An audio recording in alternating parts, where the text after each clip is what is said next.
Hello and welcome into another episode of the Fantasy Football Forecast. I'm your host, Trevor Scott, joined by my co-host, Matt Giraldi, and today we are getting into Week 4 Beat the Waiver Wire. So these are guys to pick up before your Week 3 matchups that should help you in Week 4. We have a goal of 800 subscribers by the time this week kicks off, so if you're new here, if you could hit that subscribe button, that would help us out a lot. First guy on our list that we want to talk about is Rachaad White. So I'm a little surprised to be talking about him in this light because he was very efficient. He scored a goal line touchdown, although it was right at the end of the game, so it was kind of like 2-minute drill, passing down work mainly, right? And then he got the carry. It was kind of a risky carry, honestly. The time would have run out if he hadn't have scored. But overall, he looked pretty solid. The role was good. He was out there a little bit more than he was in Week 1. So this is obviously still Bucky Irving's show, but it was good to see some life from Rachaad White. And when we were looking for players to put on this video, I was surprised. I don't know if you were, that it was 47%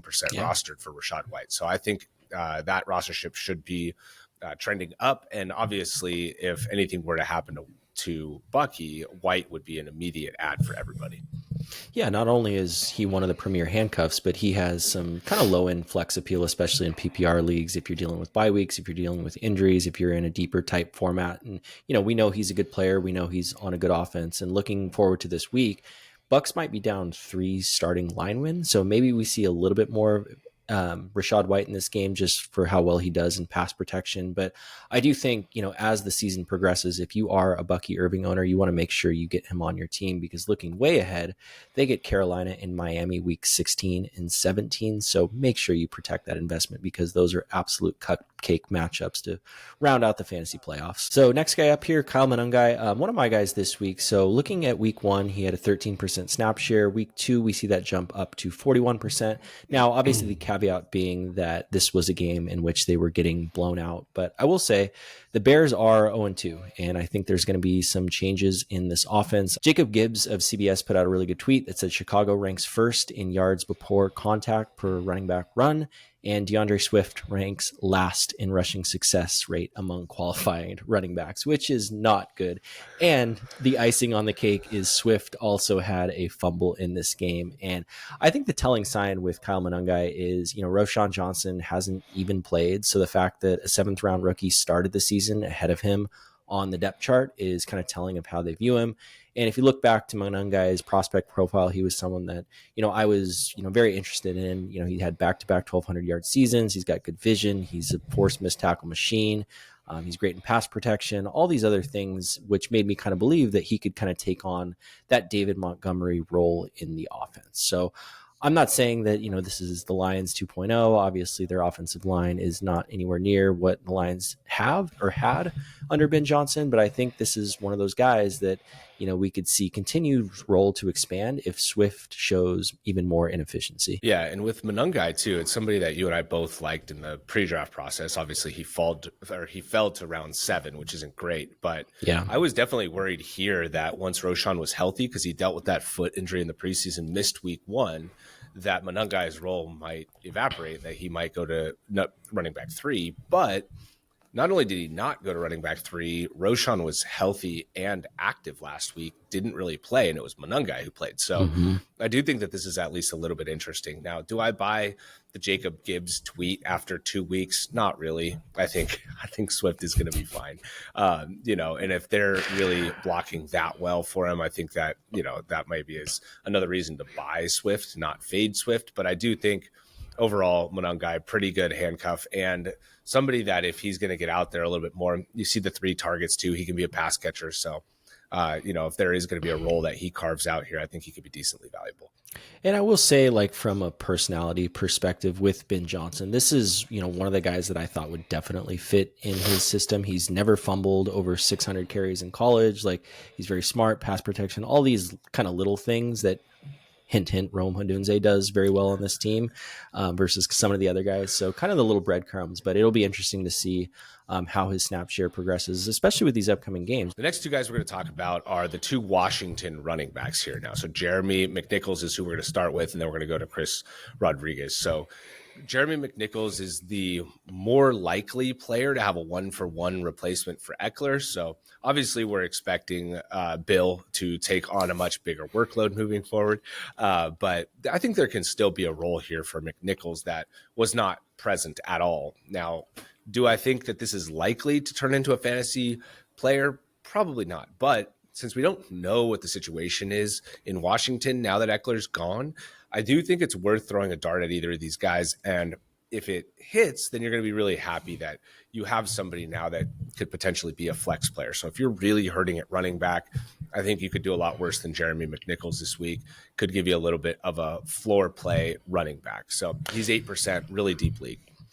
Yeah, and Bill, for all the things that he's great at, he's not necessarily a pass catcher. So McNichols can kind of fill that in, like we saw similarly to last season when Eckler missed time. And then with Chris Rodriguez, again, he's been a healthy scratch the first couple weeks. And so if you've got the roster spot and, maybe JCM doesn't get the snap share that we necessarily expect. We know Bill Mania was a little bit crazy, but it's not like his snap shares have been through the roof the first couple weeks. They've been like 30 and 20%. So I do think it's worth, in at least the fact that it's a good offense, kind of taking a flyer. My thought on Chris Rodriguez is that if there's a chance here that he's just a better player than maybe they were expecting or we were expecting, there was rumors in the preseason that he was going to get the goal line work, and he's just been inactive. So the opportunity hasn't knocked yet for him this year.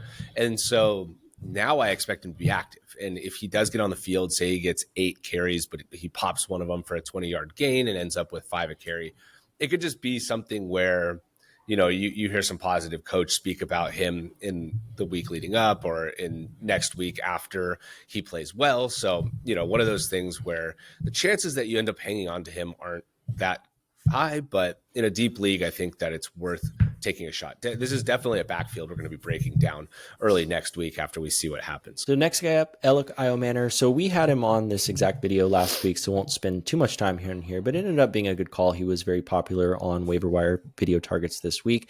And so really he and Ridley are the only ones on the field pretty much at all times. And it's not necessarily close with that wide receiver 3. And Ridley only has one more target than him this season. And Titans drew 2 brutal matchups to start the season, going against the Broncos and the Rams. Welcome to the NFL, Cam Ward. However, they do have a pretty favorable schedule the next 6 weeks outside of Houston. So I think the target volume is very positive. Now, we definitely need and want to see Cam Ward throw for over 200 yards in a game before we can have any sort of confidence, starting Elic. But I will say, we've talked about him ad nauseum in terms of his prospect profile. But one thing that does kind of go under the radar is he is pretty fast. Like, I know he's a 4.4 guy, but his long speed is crazy. Like, he ran a 10.76 in track. So he can definitely fly. And it's funny because in our league, I had a couple trade offers on the table. One was sending a running back for Calvin Ridley straight up. Another one was sending a couple running backs for Terry McLaurin and then picking up Elic Ayomanor on the wire. And I ended up going with the latter. We'll see how that pans out long term, but he is someone that I've taken a lot of in best ball throughout the offseason. So I'm hoping that he continues to be the strong number 2 in what hopefully will be an ascending offense once the schedule lightens up for Cam Ward. Yeah, and they seem to have great chemistry just in general, right? I mean, the fact that Cam Ward felt comfortable enough to absolutely launch the ball all the way across his body, all the way across the field, and just give Elic a chance, I think is just speaks to their level of trust, and it's just that play was absolutely insane. So, I think that beyond anything else that he's done on the field, it's just projecting forward, looking at a role, looking at how they're playing together, how well they seem to be meshing. It looks like it's working. So I definitely am in on Elic. I anticipate he's going to graduate from this list. I mean, he's at 47%, but we wanted to put him on here just because he's still out there in a lot of leagues. Next guy up is also somebody who's been on this list is Kayshon Boutte, but he still is only at 34% rostered, and his roster percentage actually went down from the last time from earlier in the week. So I think people see the one target and just see maybe that volume was a little bit of a fluke in week 1, but the snap share was still roughly the same. He was still out there a ton, and it was just like a Ramondre game. And how many times do you think that the Patriots are going to have a Ramondre game? It's just like, okay, maybe not again. So, I think Boutte is still working in a valuable role, and I still think it's somebody that you should want to be actively rostering on your team. Still a young player, still playing a lot, and with his one target, he did catch a touchdown this week, so at least he did have that. Surprised to see he's falling in rostership percentage, but you definitely somebody that you should be throwing on the end of your bench if you have somebody in an IR spot. Yeah, and look at their schedule the next couple of weeks, right? Like Pittsburgh, their defense looks pretty terrible, right? Carolina, we know their defense is bad. Buffalo, they're going to definitely have to throw the ball a ton. New Orleans has a bad defense, and they don't have a bye week until I think like week 13 or 14. So this is definitely someone that I want to hold and kind of see how, the Diggs situation plays out, see kind of what, especially with Pop Douglas too. Interestingly enough, his snap share went down a ton. Maybe Kyle Williams eventually graduates into that slot role. There's a lot of moving pieces, but I think the biggest bright spot is the fact that Drake May looks really good. I think he only had like 4 incompletions last week, and he's someone that we were all over all offseason. So it really is good to see, that chemistry hopefully develop and continue with Boutte.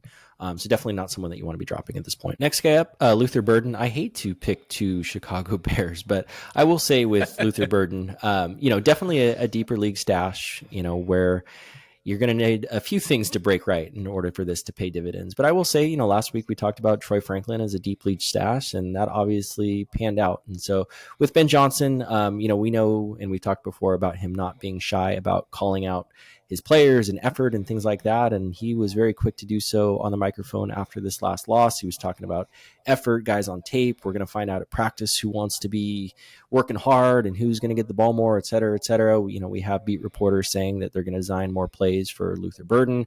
And, I mentioned it with Monangai, like something's going to have to give now that they're 0-2 and they're not really playing him. They're not playing Colston Loveland, their first 2 picks in the draft. So, and I will say big picture too, like I wouldn't necessarily be shocked, or I don't think anyone would necessarily be shocked to see DJ Moore on the trade block at some point if they continue to lose games. So it'll be interesting to see. Again, a lot of things kind of have to break right. But if you look at the schedule, like they get the Cowboys this week, that's going to be a monster offensive game. Both defenses are completely awful. They get the Raiders the following week. Week 5 is a bye, so kind of only if you can afford to hold on to him. But again, deep league stash if you're looking to target young players that are very talented. Yeah, and on Burden, this one is a little bit less of like he's going to break out this week, and a little bit more of, if you're looking for a player longer term, you lost somebody like Eckler to IR, who now you have an open roster spot, you have a runway. You lost Joe Burrow, you replaced with a quarterback, but maybe you're going to like move off of Burrow and just play your backup quarterback, that type of thing, right? And you have a roster spot. This is somebody that is worth messing around with. Now, I do wish Colston Loveland would be a little bit more involved before we figure out Luther Burden. The fact that he's been wholly uninvolved is astonishing to me. I just can't fathom it. It doesn't make any sense that they have given him hardly any work through 2 games. And so I think Ben Johnson needs to figure that out sooner than later.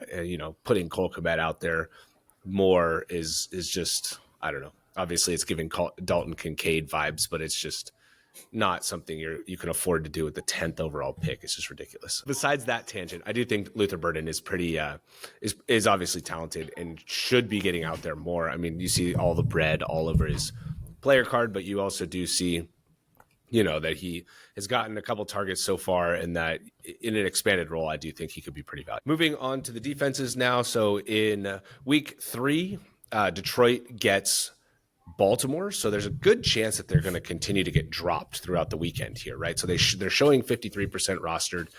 But as people realize that they're going to be playing Baltimore, I would anticipate that in any competitive leagues that they're going to come out on the wire. So if you have a spot, they do get Cleveland the following week, who's been pretty brutal on offense through 2 weeks. So I do think that they're worth rostering for that matchup. Yeah, we saw him last week get 4 sacks against Caleb Williams. And, we know Caleb is susceptible to sacks, but if you're going to get back there against Joe Flacco, he is not going to be able to move around. So if they can get up early and play, aggressive in that one. I think that's a pretty good call out. Next defense up is the LA Chargers. So sometimes in these videos, we target defenses that aren't necessarily that great, but have good matchups. But sometimes you just want to target a really good defense. And that's what the Chargers are. They've only allowed 2 touchdowns this season. They are number 1 in red zone defense, and they get the Giants week 4. And we will see how the Giants look against the Chiefs this week after absolutely lighting up the Cowboys and looking like Russ turned the clock back 8 years or so. So who knows with that? I'm assuming it's more of a flash in the pan, but assuming the Chiefs, handle him pretty well, I do like the Chargers in week 4 against the Giants. And this is one of those defenses too, where if you do pick them up, I do think against Denver, they can handle their own pretty well. You and I aren't necessarily Bo Nix guys by any stretch of the imagination. And sometimes in these divisional games, they are, more low scoring. So I think you can use them for a couple weeks, and at 8% rostered, they're very likely to be available. Yeah. And I think the Bo Nix comment, PFF doesn't like him very much either. He is currently the 23rd rated quarterback on the season through 2 weeks. That seems high. I'm sorry. He's 32nd. He's last. Okay, not that 23rd. makes more sense. It's absolutely the worst there for Bo Nix. And so, if that continues against the Chargers, they might be decent this week as well. I wasn't huge on them just because I'm now currently afraid of Russell Wilson. 433 yards or whatever. That's just insane. But, maybe the Chargers won't give up a huge play with 2 seconds left or whatever it was. Or I should say 30 seconds left, because they actually did give Dallas enough time to come down and kick a field goal. So anyways, Chargers good for week 4. So the last defense that I wanted to bring up here was the Patriots. So obviously they're not actually like a good real life defense, but they have 9 sacks through 4 games. They've been doing okay for fantasy purposes. And so if you don't get negative points for yards given up or for points given up, I think that they could be decent against Carolina, right? You don't have to risk that downside. And against Carolina, obviously, Bryce Young could turn it over a couple times if they get after him. This should be somebody that they could also sack quite a bit in that game. So I do think the opponent maybe warrants picking them up. And they're not quite as available as the Chargers, but they're still pretty widely available. So if you're looking for a defense, and streaming defenses next week are not easy to find. So if you want to just get one on your team and be set up, you could do worse than the Patriots next week. Yeah, and by that point, Christian Gonzalez will hopefully be back, and he can help tame Tet McMillan a little bit. And it's funny what you mentioned about the negative defenses, because I was going to give an example of last week. I started the Broncos in an ESPN league against the Colts, and I think I ended up with like -5. So if you guys do that and you are an ESPN, like, just be cognizant and target these like super low over under games, because in this game, we could see a little bit more points scored. Yeah. And with how good Drake May is looking, this game could end up being like 31-30. So, if you're if you're in leagues that penalize, high scoring games or high yardage games, you want to be a little bit more wary of this defense for week 4. The last guy I want to bring up is Jake Browning. So overall, he's been rostered in a lot of leagues. He's up to 30%, which is higher than like Tua. But I do want to make the point that if he's still out there in your leagues, especially in your Superflex leagues, this is somebody that is like a must add. And even in one quarterback leagues, I think he's worth putting on the end of your bench to see how he does. So he's obviously got elite weapons. And I think overall that he showed 2 years ago when he started 7 games that he was more than serviceable as a fantasy quarterback. So I definitely think he's worth owning. I do think that until Burrow takes back over, that he can perform as like a top 15-ish quarterback. And that has a lot of value in Superflex leagues. Yeah, he averaged almost 20 points per game in those 8 starts in 2023, and I don't think we're going to see Burrow again, at least in the fantasy season. And I think with Browning, we're going to get a little bit of that Jameis Winston experience. We already kind of saw it this past week, 2 touchdowns, 3 interceptions. You mentioned it with the weapons. So he's someone that became available in our Superflex league, and I'm kind of regretting not bidding a little bit more on him. We'll see how it kind of turns out. Yeah, or how hyped people are on the Bengals offense, regardless of who the quarterback is. And I think the fact that we have actually some information on him being good in the past is encouraging a lot of people to pick him up, right? A name that they recognize what's going on. You look into it a little further and you find this stretch of games here. So hopefully he can continue to get the ball to T. Higgins and Jamar Chase, and maybe Chase Brown a little bit more out of the backfield and, be serviceable. You also see the rushing touchdowns here from his profile. So obviously that kind of boosted his fantasy total in a way that I don't know is sustainable currently. So, maybe he does get in on a couple 1-yard scores, but overall, Browning, I think somebody worth rostering if he's still out there in your leagues.